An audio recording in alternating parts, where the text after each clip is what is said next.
Okay, today is Friday the 17th of September 2021. It's my pleasure to have Sterling Miller here today to tell the story about his father. So Sterling, if you take it away.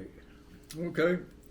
My dad had the name of Winter Lay Miller. Everybody knew him as Sonny, as he was described by his grandfather when he was a little boy as having a sunny disposition. Rather than his red hair, it was his sunny disposition, and he's been known as Sonny his whole life. Born in Fort Smith, Arkansas, family moved to Detroit, or just outside of Detroit, and soon after that he got kidney disease. And he spent a year in bed, missed the second grade of school. His sister brought home his homework for him. He did not lose a grade in school because he got his homework done. But this little kid, 7, 8 years old, his body grew to 180 pounds. My dad was an adult. I think the most he ever weighed was 184 pounds. So here he was at 7 years old. His body, his kidneys not working. That left him with an issue the rest of his life of kidney problems, high blood pressure, had to be on a low salt diet, couldn't have spicy foods, bland diets, and with the high blood pressure left him a number of other issues. So when he went through school, he couldn't play sports. So he was only allowed to be the manager of teams, junior high school. Then he gets out of high school, and he's working in Louisiana. He's working on a surveying crew in the swamps, and somewhere along the way he gets the idea that okay, he doesn't have anybody telling him he can't do anything anymore. He doesn't have these limitations. So he gets into all kinds of things. He starts with judo, karate, taught himself how to scuba dive, and becomes this adventurer, if you will. So over the course of growing up with my dad, we hiked the trails in Colorado along the Continental Divide. We climbed 18,000 foot peaks outside of Mexico City. At the time, extinct volcanoes. They're no longer extinct, however. Thankfully, we weren't climbing them at those times. But my dad was also a Boy Scout and was always very prepared. So I climbed that mountain the first time, and he made sure that I was fully prepared to do it. He bought old Army pants that were made out of heavy, heavy wool from World War II, had them cut into knickers, had me wear 3 pairs of socks, special boots, crampons on the boots, eye sacks.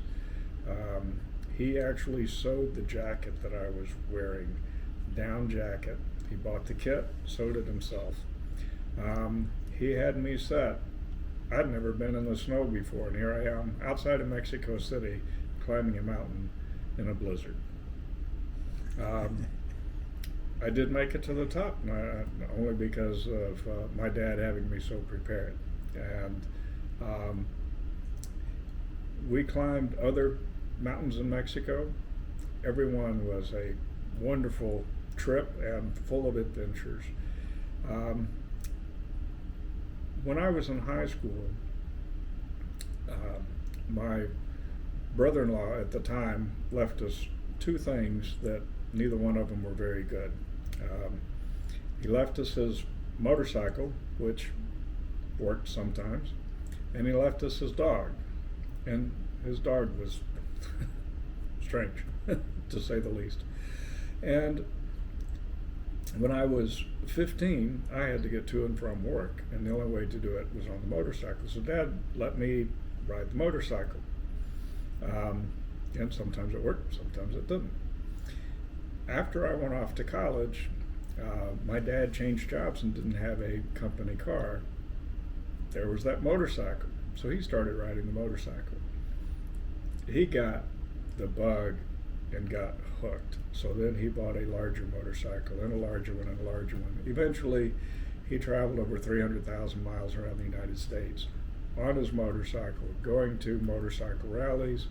At that point in time, he was working at the police department, crime scene investigation, so he had lots of friends in the FBI and different police forces around the country, and he would go from one rally to the other.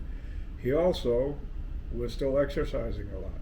We played a lot of handball and racquetball growing up, and he continued that along with weightlifting and riding bicycles. And so as a charity event, he put together a bike ride from McAllen, Texas to Austin, 300 miles. And a group of other policemen got together and they rode their bicycles up to the Capitol steps in Austin, Texas. He wound up doing that 5 different times, all to raise money for charity. The last time he did it was not so good. He wasn't prepared, he wasn't exercising, he wasn't in good shape. My mother had foot surgery and she needed assistance here at the house. And at the last minute, he decided he was ready to go and was going to go. I asked him, please don't go, but he decided he was going to go.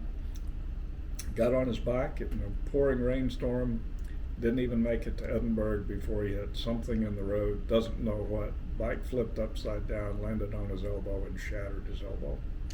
So for the rest of his life, he had 2 positions with his arm. Either his left arm was either quite bent or completely straight, but nothing in between. Then later, he had an accident on his motorcycle passing a semi, and the wind just caught his bike just in the wrong way, literally lifted the front of his bike off the ground, and he went out through the grassy median. People that were witnessing the whole thing said he was doing fine, standing up in the saddle, slowing the thing down, everything was fine, and then the bike hit something.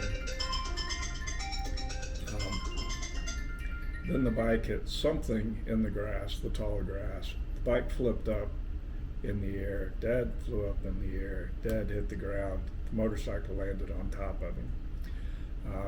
He's lucky to live, but he broke every bone from the clavicle all the way down, broke all of his ribs on his left side, punctured his lung, and cracked his helmet.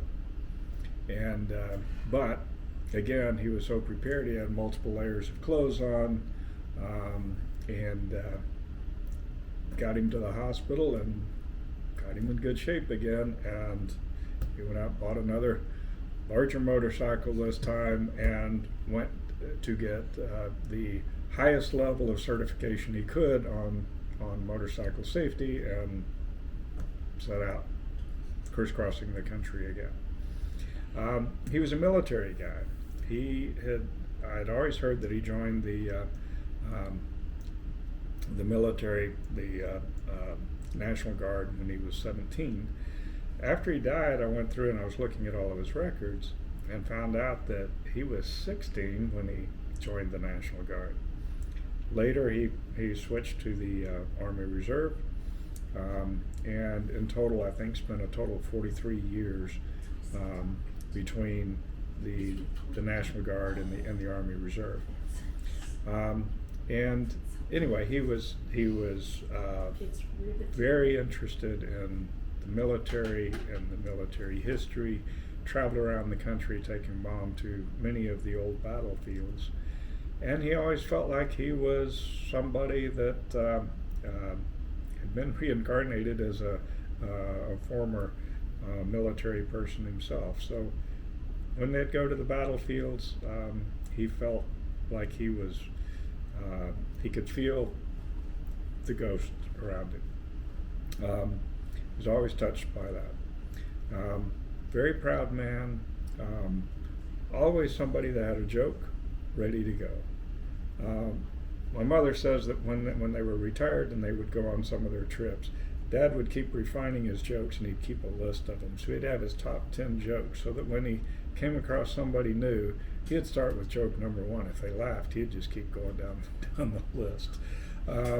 He always had a joke ready, and was always saying stuff totally off the wall that you'd never expect. So it's real easy to kind of give him a setup. What do you think about something? And